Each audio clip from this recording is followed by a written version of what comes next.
اب medical board کے بعد عمر جو ہے وہ کم ظاہر ہو گئی ہے، تو کم ظاہر ہونے کے بعد لڑکی کی عمر کم ہے، تو اس وجہ سے دوبارہ 164 کا بیان ہونا لازمی ہے، یہ کچھ قانونی ماہرین کہتے ہیں۔ دیکھیں، قانونی ماہرین کا ایک نقطہ یہ بھی ہے کہ پہلا جو اسٹیٹمنٹ تھا 164 کا، اس وقت تک جو ظہیر کی اہلیہ ہیں ان کا اسٹیٹس کیا تھا؟ اس وقت ان کے جو اسٹیٹس قانونی طور پہ تھا وہ موویہ کا تھا۔ اب صورتحال تبدیل یہ ہو گئی ہے کیونکہ پولیس نے قانونی طور پر ان کو ریکور کیا ہے، ریکور کرنے کے بعد پھر وہ لاہور سے کراچی ان کو چائلڈ پروٹیکشن اتھارٹی کی تحویل میں ان کو دیا ہوا ہے، تو اب وہ ریکور ہو گئے۔ قانون یہ کہتا ہے کہ کسی بھی اغوا کے کیس میں جب مغوی جو ہوتا ہے اس کو ریکور کیا جاتا ہے تو اس کو ریکور کرنے کے بعد 24 سے 48 گھنٹے کے دوران اس کا 164 کا بیان ریکارڈ کروایا جاتا ہے۔ اب اگر آپ اس کو مغویت تصور کرتے ہیں، سمجھتے ہیں، تو پھر اب صورتحال تبدیل ہو چکی ہے، اب وہ ریکور ہو چکی ہے تو ان کو 164 کیا جانا چاہیے۔ لیکن یہ سارے وہ معاملات ہیں جن کے اوپر وکلا دلائل دیں گے اور پھر عدالت نے فیصلہ کرنا ہے کہ 164 کا بیان ریکارڈ کرنا چاہیے، کیا جانا چاہیے، یا وہ درخواست مسترد ہوتی ہے۔ اچھا، ایک اور چیز، لوگوں کے سوالات ہیں، لوگ یہ بھی کہتے ہیں کہ اگر بیان ہو جاتا ہے مثال کے طور پر اور اس میں لڑکی ایک بار پھر کہہ دیتی ہے کہ میں تو اپنی مرضی سے گئی ہوں اور میں نے نکاح ایک شرعی طریقے سے ایک نکاح کیا ہے اور میں وہیں رہنا چاہتی ہوں اپنے شوہر کے ساتھ، تو جب یہ بیان آ جائے گا میری نظر میں تو میرے خیال سے ایک بار پھر مقدمے سے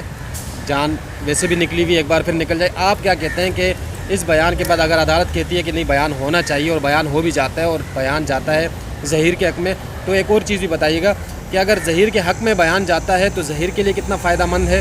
اور اگر مدعی مقدمہ کے حق میں بیان جاتا ہے تو ان کے لیے کتنا فائدہ مند ہوگا؟ وقاص سے 164 کا بیان ہی صرف موجود نہیں ہے بلکہ ہمارے سامنے ریکارڈ پر موجود ہے کہ 2 ہائی کورٹس ہیں۔ سندھ ہائی کورٹ میں جب پیش ہوئے وہاں پر عدالت نے کٹہرے میں بلایا تھا اور وہاں پر بھی جو ہے وہ اسٹیٹمنٹ ریکارڈ کیا گیا۔ لاہور میں جو 164 ہوا تھا وہ الگ ہے۔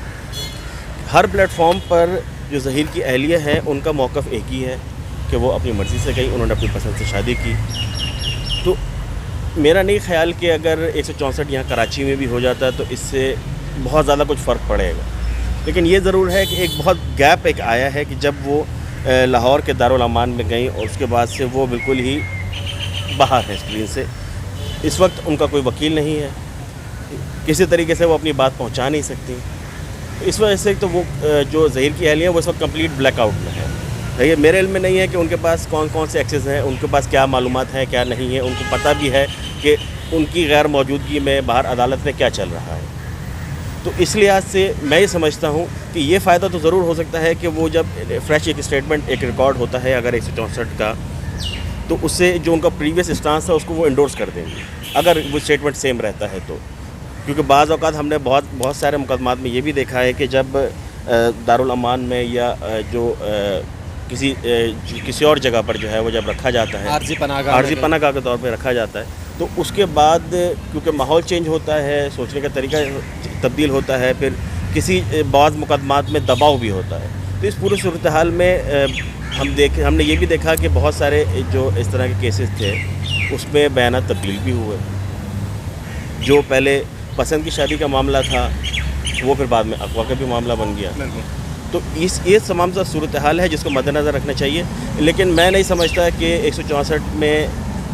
کوئی نئی چیز سامنے آئے گی۔ یہ ساری وہ چیزیں ہیں جو آلریڈی مختلف پلیٹ فارمز پر، عدالتی پلیٹ فارمز پر ہم سن چکے ہیں۔ جی بالکل، یہ تفصیلی بتا رہے تھے Abdulhasib Khan, senior court reporter ہیں، ساتھ ہی ساتھ اپنا بھی یوٹیوب چینل، بھائی اپنے یوٹیوب چینل کا بھی تعارف کرا دیں۔ جی بالکل، میرا یوٹیوب چینل ہے اٹس بین اے وائل کے نام سے، اور اس میں کوشش ہم یہی کرتے ہیں کہ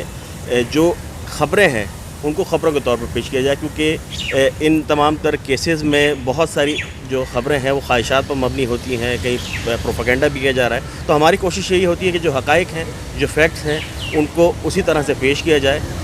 اگر آپ نے اب تک سبسکرائب نہیں کیا تو آپ یقینی طور پر سبسکرائب کریں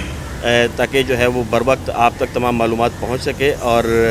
ہماری کوشش یہی ہے کہ ہم جو ہے وہ جس حد تک حقائق کو آپ کے سامنے پیش کر سکتے ہیں وہ کریں۔ جی بالکل، دیکھیں ہم ہیں صحافی، ہم موقع پر موجود ہوتے ہیں، ہمارے پاس ڈاکومنٹس ہوتے ہیں، وہ تمام تر چیزیں سامنے رکھ کر، ان کو مد نظر رکھ کر، ہماری کوئی خواہش نہیں ہوتی کہ ہماری خواہش اگر ایک طرف ایک فریق کو سپورٹ کر رہی ہے تو اس کے بیاف پہ ہم خبر دیں. ہم تمام تر ڈاکومنٹس کو اور عدالتوں میں جو کارروائی ہوتی ہے وہ تمام تر چیزیں سامنے رکھ کر آپ کے سامنے رکھیں گے, کیونکہ آپ لوگ گھروں میں موجود ہیں, آپ لوگ چاہ رہے ہیں کہ آپ کو معلومات ملیں, اتھینٹک انفارمیشن ملے. تو اتھینٹک انفارمیشن آپ تک تبھی پہنچ سکتی ہے جب وقوعے پر کوئی موجود ہو, اور وقوعے پر صحافی موجود ہوتا ہے تو ہم لوگ موجود ہوتے ہیں, اور ہمارے پاس جو بھی انفارمیشن آئیں گی وہ آپ کے سامنے رکھیں گے. اور جو بھی سوالات ہوں, عبدالحسیب خان کا بھی چینل ہے, اس پر بھی آپ